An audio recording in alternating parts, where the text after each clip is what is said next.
Bonsoir, bienvenue dans le Journal de l'Afrique. Voici les titres de cette édition. Les Marocains étaient appelés à choisir leurs députés ce vendredi, mais ne semblent pas s'être fortement mobilisés. La participation semble plus faible qu'en 2011. Nous serons en direct en début de ce journal avec Sarah Doublié à Rabat. L'invité du Journal de l'Afrique, c'est Azali Assoumani, président des Comores, élu en mai dernier. En visite en France, il a rencontré François Hollande. L'occasion d'évoquer la question de Mayotte, point de tension entre les deux pays. Il nous expliquera pourquoi. Et en fin de journal, nous vous dirons comment les produits de beauté Made in Kenya risquent de débarquer dans vos trousses de toilette. Le pays mise sur le bio et le 100% naturel. Ils étaient près de 16 millions de Marocains appelés à élire leurs députés, mais peu semblent avoir pris le chemin des bureaux de vote. Plus d'une trentaine de partis sont présents, mais le bras de fer se joue véritablement entre le parti Authenticité et Modernité et les islamistes du PJD. On retrouve tout de suite à Rabat, devant le Parlement, notre correspondante Sarah Doublié. Sarah, bonsoir. Alors on attend toujours les premiers chiffres, mais c'est l'abstention qui semble importante. Oui, le taux de participation, c'est vraiment ce que l'on observe de plus important et ce qui est stratégique, c'est l'enjeu de ces élections. À 17h, il était à environ 30% et à la mi-journée, à peine 10%. C'est beaucoup moins, c'est moins en tout cas que lors des élections de 2011 qui avaient porté à la tête du gouvernement Adelila Benkiran et son parti de la justice et du développement. Il faut dire que la campagne électorale mobilisée vraiment autour de ces deux grands partis dont vous avez parlé, le parti Authenticité et Modernité et les islamistes du parti de la justice et du développement, a assez peu mobilisé les foules. Les Marocains nous expliquaient aujourd'hui aux abords des bureaux de vote que les sujets principaux qui intéressent les Marocains au quotidien ont été relégués au second plan. Aujourd'hui donc, on s'attend donc à un fort taux d'abstention pour ces élections législatives. Alors Sarah, peu d'électeurs dans les bureaux de vote, mais beaucoup de tensions, il semblerait, ce vendredi. Ce vendredi et durant toute la campagne électorale, ces deux partis politiques se sont accusés de tous les maux. Et encore aujourd'hui, le PAM et le parti de la justice et du développement ont respectivement voulu porter plainte, se sont plaints d'irrégularités dans certains bureaux de vote, d'irrégularités qui ont été plutôt modérées par les autorités elles-mêmes, disant qu'elles n'allaient pas finalement avoir beaucoup d'implications, beaucoup de conséquences sur l'issue de ce scrutin. Aujourd'hui, on attend de savoir quel sera le résultat de la participation. Les dépouillements sont toujours en cours, mais cela prend du temps, nous précisons, le temps de centraliser tous les bulletins de vote depuis les grandes régions. Le résultat et les premières tendances, en tout cas, ne devraient être connues que tard dans la soirée et le résultat définitif que demain dans la journée. Merci Sarah Doublié. Je rappelle que vous étiez en direct de Rabat. L'actualité du continent, c'est aussi cette attaque au Niger où au moins 22 soldats ont été tués lors d'une attaque à Tazalite dans le nord-ouest du pays, non loin de la frontière malienne. C'est un camp de réfugiés maliens qui était attaqué par des hommes lourdement armés, non identifiés. Ils ont tué des soldats et ont laissé la vie aux civils et au personnel humanitaire. Écoutez le Premier ministre du Niger. Les pertes en vie humaine que nous avons enregistrées suite à l'attaque qui a été menée dans une zone de Tassara qui s'appelle Tazalite. Donc c'est un camp de réfugiés. Je crois qu'ils ont profité pour surprendre nos éléments. Et malheureusement, nous avons eu beaucoup de morts. En Guinée-Conakry, cette visite du président bissau-guinéen José Mario Vaz, il est venu rencontrer Alpha Condé, désigné médiateur dans la crise en Guinée-Bissau, où le PAIGC, parti du président, conteste la désignation en juin 2016 de Bassirou Dja comme Premier ministre. Les députés refusent de siéger, empêchant le Parlement de fonctionner. Mais à Conakry, José Mario Vaz s'est montré confiant. Hier, j'étais avec les 4 signataires de l'accord. Et moi, il faut rendre compte au président Alpha Condé en tant que médiateur de la crise. Je dis que je suis vraiment encouragé qu'on va retrouver finalement la paix et la stabilité pour mon pays. C'était le président bissau-guinéen au micro de Bangali Touré à Conakry. On passe à notre invité, Azali Assoumani, le président des Comores. Bonsoir. Bonsoir. Vous avez passé une semaine de visite en France. Vous avez rencontré le président François Hollande. Je rappelle juste à nos téléspectateurs, vous êtes arrivé à la tête des Comores en mai dernier en remportant 40,9% des suffrages. Vous avez formé un gouvernement élargi en accord avec les promesses du second tour. Alors l'heure est au bilan avec votre premier trimestre de gouvernance. Mais d'abord déjà cette visite en France. Vous avez, en septembre dernier, fait un discours marquant devant l'Assemblée générale des Nations unies. Vous avez évoqué Mayotte. Vous parlez des 4 îles des Comores. Donc, vous incluez Mayotte. Concrètement, est-ce que vous avez demandé à François Hollande l'indépendance de l'île? Pas l'indépendance de l'île, le rattachement de l'île à ses îles sœurs.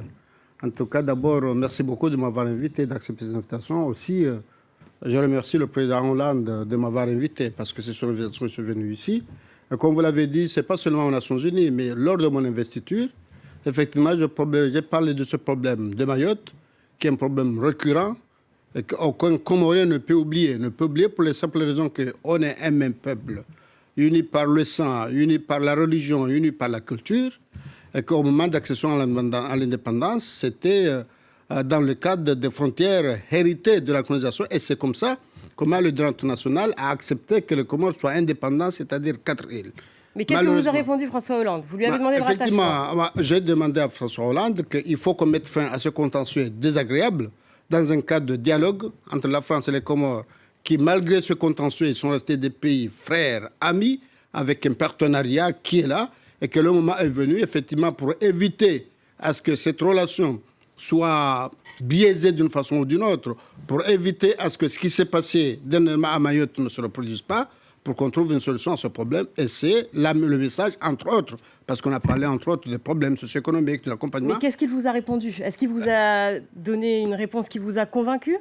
En tout cas, on a mis en place, il m'a convaincu, parce qu'on a mis en place un haut comité paritaire pour étudier toutes les questions relatives à la coopération, y compris la question de Mayotte. Donc c'est un bon début. Maintenant, ça reste à voir les réflexions qui vont être faites par le HCP et la suivi du problème. En attendant que Mayotte soit rattachée à ces îles sœurs, vous demandez aussi la levée des visas pour que les Comoriens puissent se rendre à Mayotte. Est-ce que vous en avez aussi parlé avec le président Hollande? Est-ce que c'est une possibilité?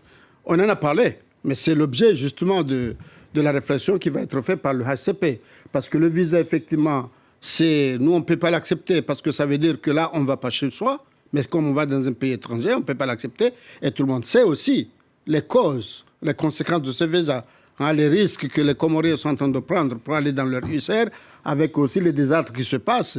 Je pense que le moment est venu à ce qu'effectivement, on résout ce problème immédiat de la circulation des personnes bien qui est empêchée par ce visa, mais aussi pour qu'on retrouve ce pays, frères, ensemble, en coopération, en partenariat avec la France. En tout cas, de ce côté-là, il n'y a pas de problème. Mais avant les discussions, il y a une situation aujourd'hui alarmante sur la situation des Comoriens qui sont en situation irrégulière à Mayotte, qui se font même frapper, menacer, violenter.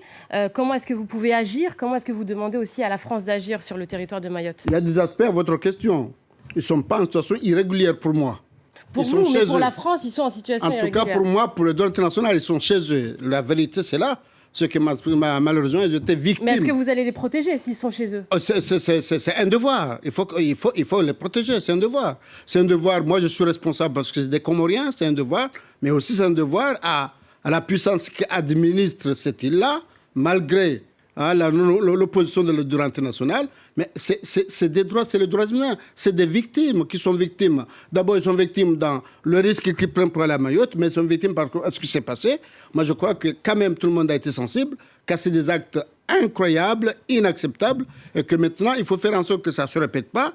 Et la solution pour que ça ne se répète pas, l'une des solutions, enfin, la grande solution, c'est qu'on résout ce problème de contentieux, et je crois que les choses seront moins difficiles à résoudre. Beaucoup prennent aussi des risques pour aller se faire soigner à Mayotte, parce qu'il y a un gros problème du secteur de la santé aux Comores. Je sais qu'il y a aussi des coopérations dans ce secteur-là avec la France. Est-ce que le secteur de la santé, c'est quelque chose que vous prioritisez dans votre mandat? Tout à fait, en tout cas, indépendamment du fait qu'il y a ce risque de Comoriens qui vont à Mayotte pour se soigner, mais tout le monde connaît l'importance de la santé. Dans notre programme politique, effectivement, nous avons mis l'accent sur le problème de l'énergie qu'est en train de vivre le pays malheureusement, l'éducation et la santé. Parce que... Mais concrètement, qu'est-ce que vous allez mettre en place? Concrètement, on va restructurer le problème de la santé, les hôpitaux, parce qu'il y avait des hôpitaux quand même qui ont été délaissés. Donc on va les revoir, ces hôpitaux, aussi bien les hôpitaux qui étaient dans les villes et même les hôpitaux ruraux, qui étaient des hôpitaux quand même de recevoir ces patients pour les donner les premiers soins. Et puis à un moment donné, effectivement, si l'évacuation est nécessaire, tous les pays du monde le font. Mais il faut que l'État soit en mesure d'assurer le minimum avant de penser à cette affaire. Et ces évacuations nous coûtent cher au pays. Vous imaginez les Comoriens qui vont à Madagascar, qui vont en Tanzanie, qui vont au Kenya, qui vont dans tous les pays du monde pour aller se faire une santé. Peut-être qu'on aurait les moyens, avec la collaboration, avec la coopération de nos partenaires, de pouvoir, en fait, de donner ces soins aux Comoriens et que lorsqu'ils doivent devoir s'évacuer, que ça se justifie et que les Comores ne sont pas capables de faire ce qui doit les obliger à partir. Est-ce que vous allez repartir aux Comores avec des réponses concrètes pour vos compatriotes, des aides concrètes justement de coopération pour un meilleur secteur de santé, un meilleur accès à l'énergie, parce qu'il y a aussi des problèmes d'électricité sur l'archipel? Bon, le mot aide, c'est un mot qui ne me convient pas très bien. Moi, je dis une coopération. C'est-à-dire, celui qui donne l'aide, il le donne, mais il y a une contrepartie. Donc effectivement, on est demandeur à cette coopération, on est demandeur à cet accompagnement et on est prêt à discuter à toutes les façons. Bon, celui qui veut donner une aide gratuite, on ne peut pas la refuser, mais nous, on ne s'appuie pas sur ça. On s'appuie sur une coopération avec des pays, avec des institutions, de façon à ce qu'effectivement, ils nous accompagnent et on sait qu'eux aussi, ils ont à gagner et nous sommes capables, nous sommes disposés à les rassurer que cette coopération peut être en fait que chacun gagne et tout le monde se trouve son compte. Une question pour terminer, Monsieur le Président. Je disais en introduction, vous avez établi un gouvernement élargi d'ouverture rapport aux alliances que vous avez eues pour le second tour. Une petite question quand même, il n'y a qu'une seule femme. Problème de parité au sein des Comores, il n'y a pas assez de femmes compétentes sur l'archipel? Vous avez parfaitement raison dans le constat, mais je dois vous dire que femmes... Dieu merci, aux Comores, Dieu merci, les femmes, ils ont beaucoup de droits. Ça, franchement, je peux le dire, aussi bien sur la culture... Le droit d'être ministre aussi? Tout à fait, il y a beaucoup. Moi, dans mon premier gouvernement, j'avais des ministres femmes. Et pourquoi il n'y en avait pas plus là dans votre gouvernement? Maintenant, vous savez, vous avez été d'accord, on avait une alliance de partis politiques, donc ça a été un peu complexe pour composer parce qu'il fallait que les partis proposent. Et puis aussi, effectivement, on a créé un parti, il y avait un militantisme qui devait prendre. Heureusement, il y a des femmes maintenant qui sont militantes. Et moi, je n'exclus pas que dans les prochains jours, dans les prochains mois, les prochaines années, il y ait des femmes qui soient ministres comme les hommes. Il n'y a pas de problème de ce côté-là. Merci Azali Assoumani d'avoir été notre invité dans le Journal de l'Afrique, président des Comores. Merci d'être venu. Merci, je vous remercie. Et pour terminer, ce n'est pas parce qu'on parle des femmes forcément qu'on va parler de cosmétiques, quoique, et de cosmétiques au Kenya qui s'attaque au marché du naturel avec un argument de vente imparable, justement des produits chers, moins chers plutôt, naturels, pour faire éviter le recours aux grandes marques. Laurent Berstécher. Crème naturelle, savon bio et huiles essentielles, Lucy Kingori les fabrique elle-même. La plupart de ce que l'on trouve sur le marché contient 10 à 20% d'ingrédients bio. Tout le reste est artificiel. Ces dernières années, la demande de produits biologiques a explosé en Afrique et le naturel est devenu un argument de vente pour les entrepreneurs locaux. Lucie dispose également d'un autre atout de taille, sa relation avec les clients. Je sais ce que je mets sur ma peau. Et j'aime pouvoir l'appeler pour dire « j'ai ce genre de peau, j'ai fait une réaction à tel produit, est-ce qu'il y a un problème? Est-ce qu'on peut échanger ?» Le Kenya a récemment imposé une taxe de 10% sur les importations de produits cosmétiques, de quoi encourager les petits producteurs. Mais ce marché d'une valeur de plus de 47 millions d'euros attire aussi la concurrence internationale. Il y a quelques mois, la société mauricienne Flame Tree a racheté une entreprise locale de cosmétiques. Elle espère maintenant profiter de son expertise pour s'implanter au Kenya. Nous connaissons les exigences du marché local. Par exemple, une odeur ou un parfum peut être très populaire dans un pays et beaucoup moins dans un autre. Trop cher et trop chimique, les grandes marques de cosmétiques ont de plus en plus de mal à s'imposer face au succès grandissant du Made in Kenya. Et c'est la fin de cette édition africaine. Tout de suite, Paris Direct continue avec Audrey Racine. Kenya.